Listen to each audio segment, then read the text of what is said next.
Hello, good morning students. Today I am going to start the statistics subject of standard 12th. As you all are aware that in a statistics subject there are the two parts. In part 1 there are the total 4 chapters, and from that I am going to start chapter number 2, that is the linear correlation. First of all, I will discuss with you the weightage of the chapter. From this chapter 5 types of questions are asked in the board exam. In section A, one MCQ is asked of 1 mark. In section B, a one-liner is asked of a 1 mark. In section C, it can be either a sum or a theory of 2 marks can be asked. In section D, a sum of 3 marks can be asked.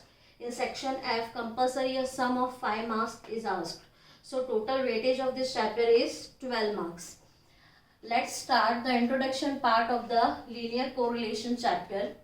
In this chapter, they have given the two types of data, information about the two types of the data. Basically, data are classified into the two parts. First is the univariate data, or we can say univariate distribution, and second is the bivariate data, or we can say bivariate distribution.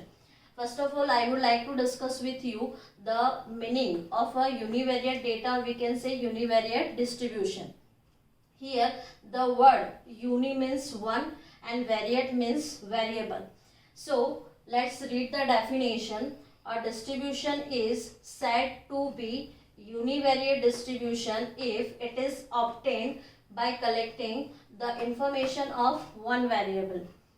अब ये definition हमें क्या समझाना चाहती है कि अगर हम कोई भी टॉपिक के ऊपर रिसर्च और एनालिसिस करते हैं और हम उसमें सिर्फ एक ही वेरिएबल को कंसिडर करके रिसर्च और एनालिसिस करते हैं और इन्फॉर्मेशन को इकट्ठा करते हैं, तो उस इन्फॉर्मेशन को हम क्या कहते हैं? डेटा.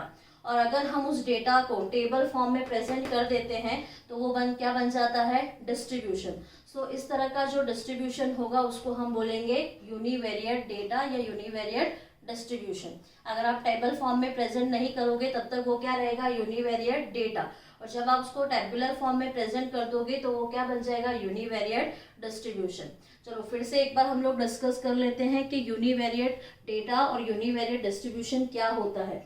सबसे पहले यहाँ पे जो आपको यूनि लिख के दिया है उसका मतलब होता है वन, और वेरिएट का मतलब होता है वेरिएबल. सो यूनिवेरिएट डेटा का मतलब होता है कि अगर आप किसी भी टॉपिक के ऊपर रिसर्च या एनालिसिस करते हो और कोई भी इंफॉर्मेशन, कोई भी जानकारी इकट्ठा करते हो, उस टाइम पे सिर्फ आप एक ही वेरिएबल को कंसीडर करते हो. कितने वेरिएबल को कंसीडर करते हो? सिर्फ एक ही वेरिएबल को कंसीडर करते हो और वो इन्फॉर्मेशन इकट्ठा आप कर लेते हो, तो उस इन्फॉर्मेशन को हम बोलेंगे यूनिवेरिएट डेटा. और उस इन्फॉर्मेशन को अगर आप टेबुलर फॉर्म में, अगर आप इस तरह से टेबल फॉर्म में प्रेजेंट कर दोगे तो वो बन जाएगा आपका यूनिवेरिएट डिस्ट्रीब्यूशन. दैट मीन्स कि आपने 11th का जितना भी स्टैटिस्टिक्स पढ़ा था वो सब का सारा जो स्टैटिस्टिक्स था वो किस पे डिपेंड करता था? यूनिवेरिएट डेटा पे. अब आपने 11th में क्या क्या पढ़ा था? तो आपने मेजर्स ऑफ सेंट्रल टेंडेंसी के अंदर आपने मीन, मीडियन और मोड के बारे में पढ़ा था.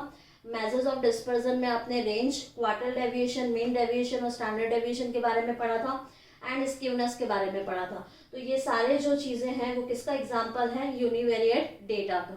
अब मैंने यहाँ पे आपके लिए एग्जाम्पल लिख के रखा है. जैसे कि यहाँ पे मैंने एक वेरिएबल कंसिडर किया है एज, और एज किस में होती है? ईयर्स में. तो ये मेरा वेरिएबल क्या हो गया? एक्स. यानी यहाँ पे मैंने सिर्फ एक वेरिएबल एज को कंसिडर किया है.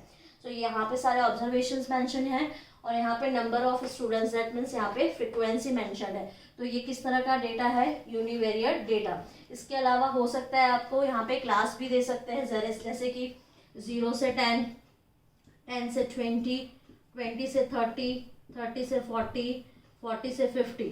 तो भी ये डेटा कैसा होगा? Univariate data. सो या तो ऑब्जर्वेशंस दिए हो सकते हैं सिर्फ, या तो इस तरह से ऑब्जर्वेशंस फ्रीक्वेंसी दी हो सकती है, या तो इस तरह से क्लास और फ्रीक्वेंसी दी हो सकती है. तो इस तरह का जो डेटा होगा उसको हम बोलेंगे univariate data. Clear?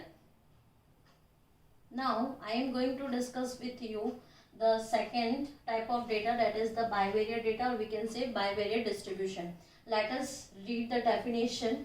The information obtained for two different characteristics of a unit at the same time is called the bivariate data, and the distributions obtained from it is known as the bivariate distribution. So bivariate data हम किसे बोलते हैं, तो bivariate data के अंदर ये जो by word होता है उसका मतलब होता है टू, एंड वेरिएट का मतलब होता है वेरिएबल। डैट मीन्स कि यहाँ पे हम किसी भी दो वेरिएबल्स को लेकर रिसर्च और एनालिसिस करते हैं और इंफॉर्मेशन को कलेक्ट करते हैं, तो उस इंफॉर्मेशन को हम क्या बोलेंगे, उस डेटा को हम क्या बोलेंगे, बायवेरिएट डेटा। और जब हम उसको टेबल फॉर्म में, टेबुलर फॉर्म में प्रेजेंट कर देंगे क्लासिफाइड करके, तो वो हमारे लिए क्या बन जाएगा, बायवेरिएट डिस्ट्रीब्यूशन। एक बार फिर से मैं आपके साथ में टाइप्स ऑफ डेटा डिस्कस कर लेती हूँ। टाइप्स ऑफ डेटा को इंट्रोडक्शन में कितने पार्ट्स में डिवाइड किया है, 2 पार्ट्स में। फर्स्ट को बोलेंगे यूनिवेरिएट डेटा और सेकेंड को बोलेंगे बायवेरिएट डेटा। यूनि का मतलब यहाँ पे क्या होता है, 1, और वेरिएट का मतलब क्या होता है, वेरिएबल। यानी यहाँ पे हम क्या करेंगे, एक ही वेरिएबल के ऊपर रिसर्च और एनालिसिस करेंगे और इंफॉर्मेशन को इकट्ठा करेंगे, तो उस इंफॉर्मेशन को हम क्या बोलेंगे, यूनिवेरिएट डेटा। और जब हम उसको टेबुलर फॉर्म में अरेंज कर देंगे, टेबल फॉर्म में अरेंज कर देंगे, तो वो क्या बन जाएगा, यूनिवेरिएट डिस्ट्रीब्यूशन। अब यहाँ पे ये जो बाय वर्ड है उसका मतलब क्या होता है, टू, और वेरिएट का मतलब क्या होता है, वेरिएबल। डैट मीन्स यहाँ पे हम लोग क्या करेंगे, दो वेरिएबल्स को कंसिडर करेंगे और उसके ऊपर हम रिसर्च और एनालिसिस करेंगे, और जो भी इंफॉर्मेशन हमें इकट्ठा होगी that is known as the bivariate data. और जब हम उसे टेबल फॉर्म में अरेंज कर देंगे, टेबुलर फॉर्म में अरेंज कर देंगे, तो वो बन जाएगा बायवेरिएट डिस्ट्रीब्यूशन।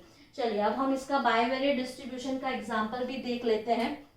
अभी जो आप 12th के अंदर पढ़ने वाले हो that is the linear correlation and linear regression. ये क्या है, बायवेरिएट के एग्जाम्पल है। अभी हम इसके बारे में डिस्कस करेंगे डिटेल में। इसका हम एग्जाम्पल देख लेते हैं।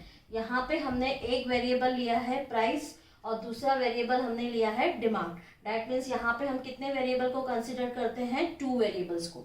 ठीक है, अब जैसे प्राइस अगर 10 है तो डिमांड कितनी है, 100 है। और अगर प्राइस कम होकर 9 हो जाती है तो डिमांड बढ़ जाती है, 150 हो जाती है। तो इस तरह से यहाँ पे हम क्या करते हैं, 2 वेरिएबल को कंसिडर करते हैं, और यूनिवेरिएट में सिर्फ हम एक ही वेरिएबल को कंसिडर करते हैं। तो ये था आपका इंट्रोडक्शन पार्ट लीनियर कोरिलेशन का। नेक्स्ट जो सेशन होगा उसमें हम concept of correlation and linear correlation को डिस्कस करेंगे। Thank you so much, bye.